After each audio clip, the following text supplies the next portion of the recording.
supposed to directly start using the money. Your all the conditions in your definitive agreement that you've agreed for in terms of share allotment, share subscription, all other compliances that you're supposed to do as per the law after you get the money. After you complete those compliances and you give the shares, you allot the shares, only then technically you're supposed to start using them.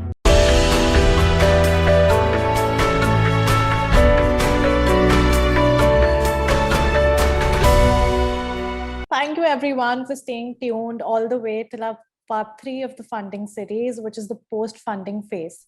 So let me start by asking you that what is the right account for depositing the investors' funds? Is it the company account, the current account, or is it different?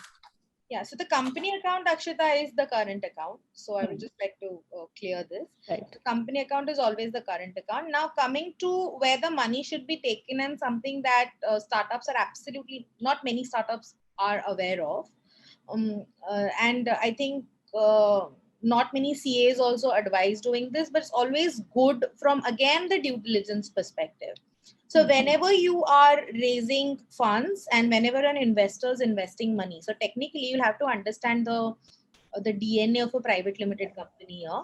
A private limited company you can, only the directors can invest money.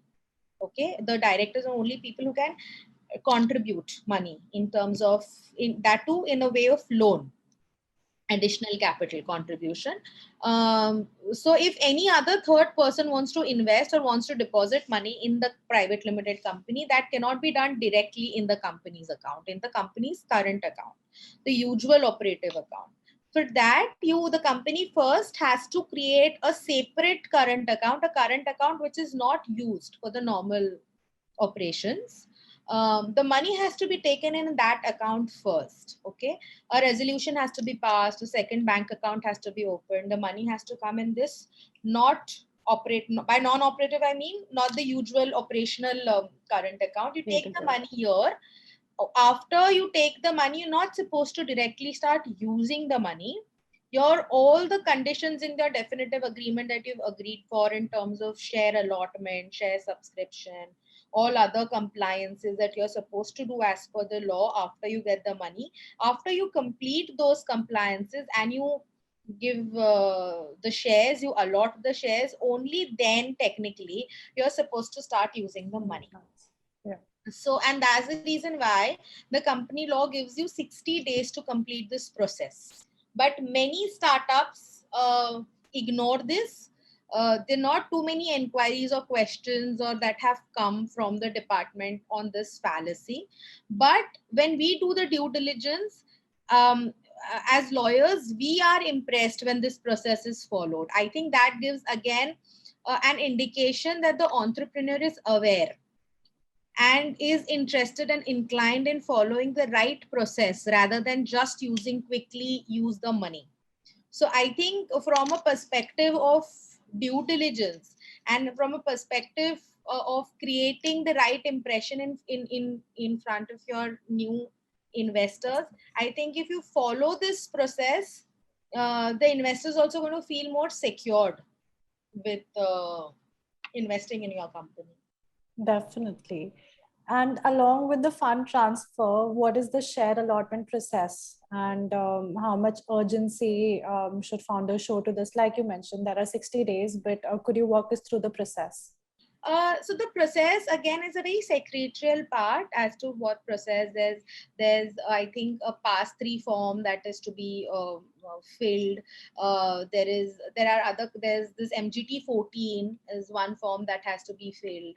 Then again you have different rules in the Companies Act which talk about after the money comes in, as to you have to give an intimation to the ROC as to who are your investors and things like that. So there are quite a lot of these statutory compliances that you have to follow.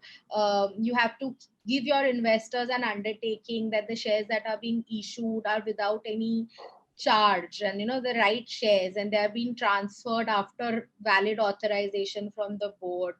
And after all of these compliances are done, You have to issue your share certificates either in physical copy or demat, the way you agreed in the share holding certificate. So I think essentially the compliance is not after the subsequent compliances is not too much, but it is important. It's not कि बहुत ज्यादा चीजें करनी है, बहुत complicated चीजें करनी है, but अगर नहीं करोगे then that's a problem.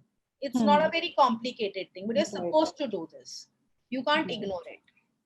Right. And so it is definitely important to understand that the legal work does not end once you have the investor's check. There are other conditions and legalities to be satisfied. So let's discuss more about these conditions once the deal is sealed. Correct. So once the deal is sealed and you've given the shares out, you've completed this condition subsequent and things like that, I think what's essential is to, one, keep your investors updated as to what is happening in the company, because one, they have the right to know, and second, you've agreed to it in your agreement. Next is whenever the company is going for any major step, for example, taking a debt or getting in a brand ambassador, anything that could be crucial, the investors need to be updated about it. Third is, like I mentioned again in the earlier past, there's a section called reserved matters in your SSH, in the definitive agreement that you sign. The reserved matter basically is a list of things that a founder is supposed to do, a startup is supposed to do only by taking a written permission or authorization from the investors. So many times a lot of startups skip doing it and they just they just skip this entire process and they proceed with it. But eventually when your investors come to know about it, it's going to be a big problem. You don't want your next investors to feel unsecured because you're not keeping your current investors in loop and they don't know what is happening with the company. They don't know how your finances are going, if you've done your compliances. So everything that you do in the company, annual compliances karna, AGM karna, things like that, you're supposed to inform your investors on time, take authorizations, take consent on time. So basically, these are the regular processes that you're supposed to do even after the money has come in. So the investor who's invested is a shareholder and a member of your company. So he should know what's happening in the company at the right time. So are these all for the updates and the intimations, or is there more to that? Sorry? When we talk about updates and intimations that have to be made to the investors on a regular basis, so would that be any different from what you've just told us, or no? So these are the updates. So basically what happens is it highly depends on what you agreed to in the agreement. Again, depending on how you've negotiated your term sheet and what has actually been covered in your agreement. If your agreement says कि नहीं लेना है permission, तो नहीं लेना है. But अगर agreement में लिखा है कि these things the investors bound to know, then the investors should know. So basically, so this is what even after you get the check, these are the things that an investor needs to know as to what's happening with the company. Right.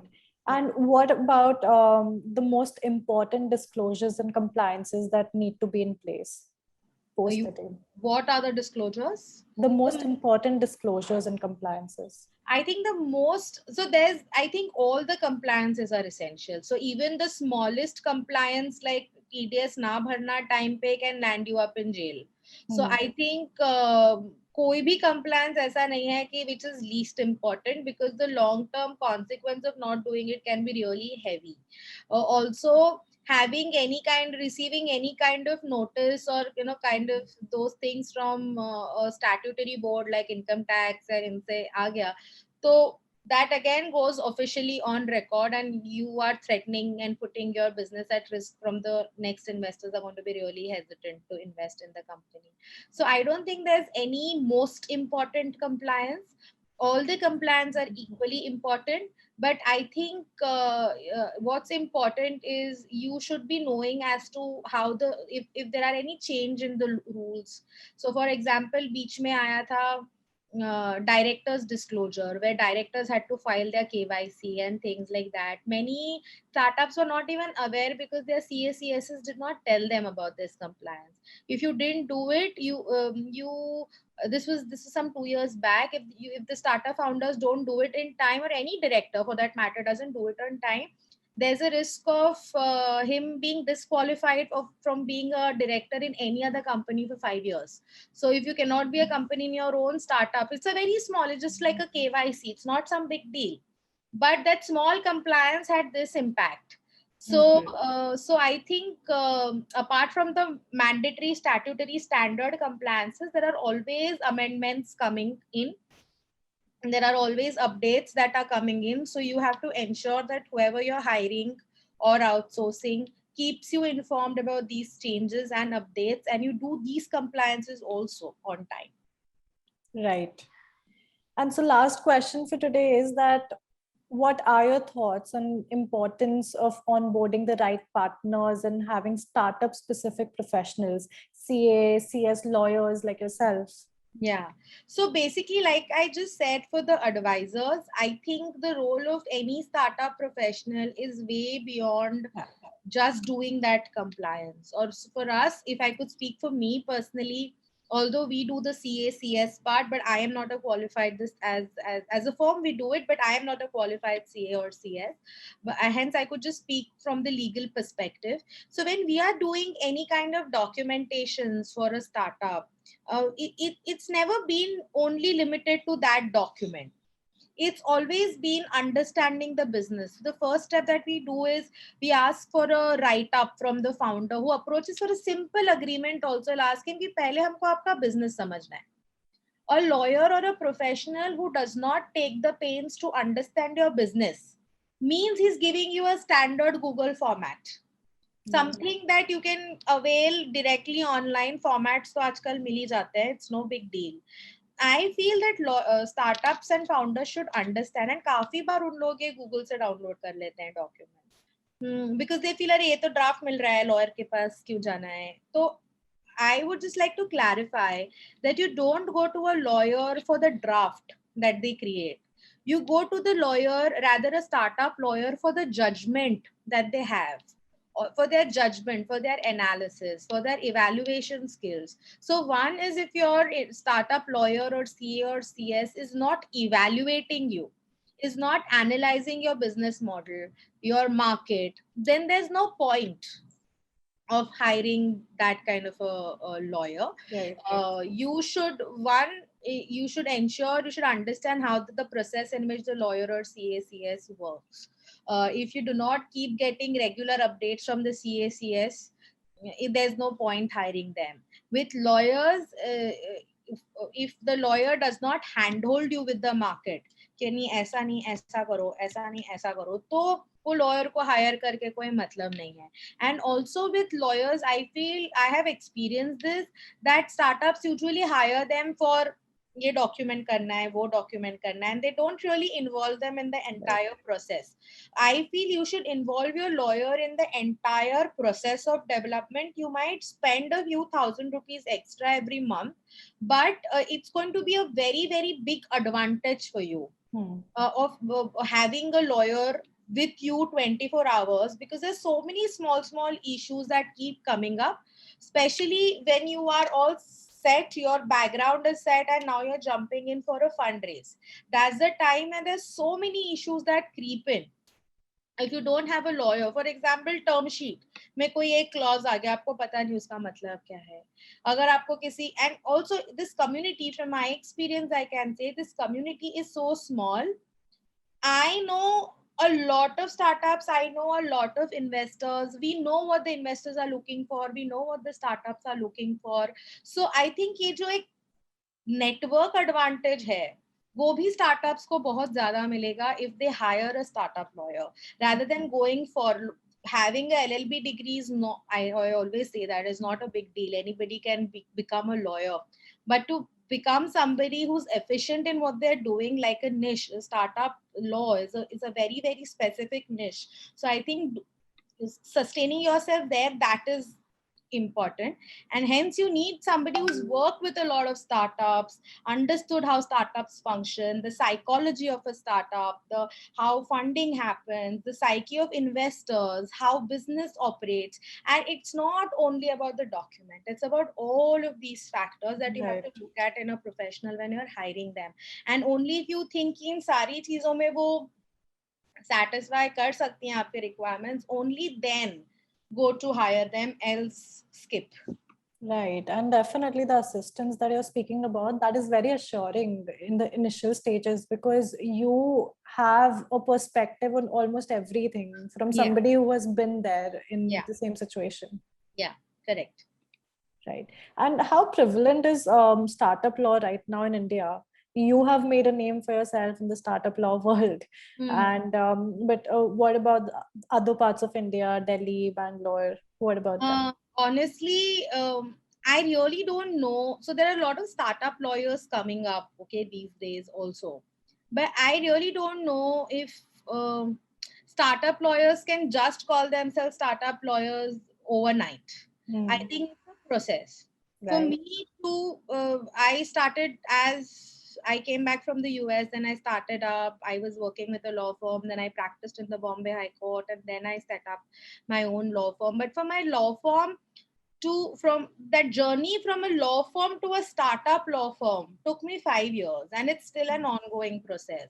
So I think I don't know if people can just start calling themselves a startup lawyer. I think even today we are learning day in and day out with different type of startups coming in. So 2 years ago, I just didn't know what cryptocurrency is. Today we are advising at least 10 cryptocurrency and Bitcoin and blockchain based startups.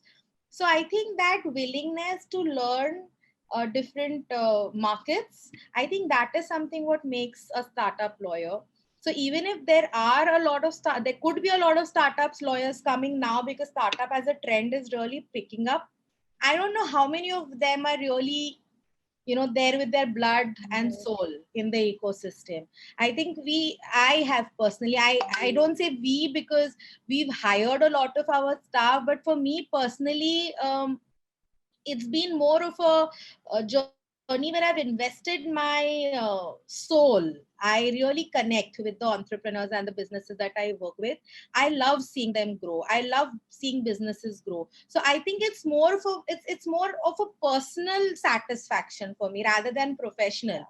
So so I think you should hire people who invest themselves beyond profession, and there's a personal interaction with the founders as well. I don't know how many professionals really work that way. I think that only happens when a founder is passionate. Like as a founder, I'm really passionate about what I do. So I think if a lawyer is passionate about startups, even if they don't understand startups, they'll find a way for you. But that passion is essential. Has to be there, that burning Yeah. desire. Yeah, that is essential, and that is what we try to keep the passion alive. Even if we stumble, we fail, हम कभी कभी ऐसा हो जाता है, अरे founder को हमने कुछ गलत बता दिया, फिर उसको डैमेज कंट्रोल करो, because it's so new. But then that thing ki nahi, we love to see the business grow. We want to see the company get funded. We want to see the company raise a VC funding. That is very interesting. Right. Yeah. Thank you so much, ma'am. It was an absolute pleasure to hear from you and the insights that you gave. Thank you so much, Akshay. That was a pleasure being here. Thank you so much. Thank you.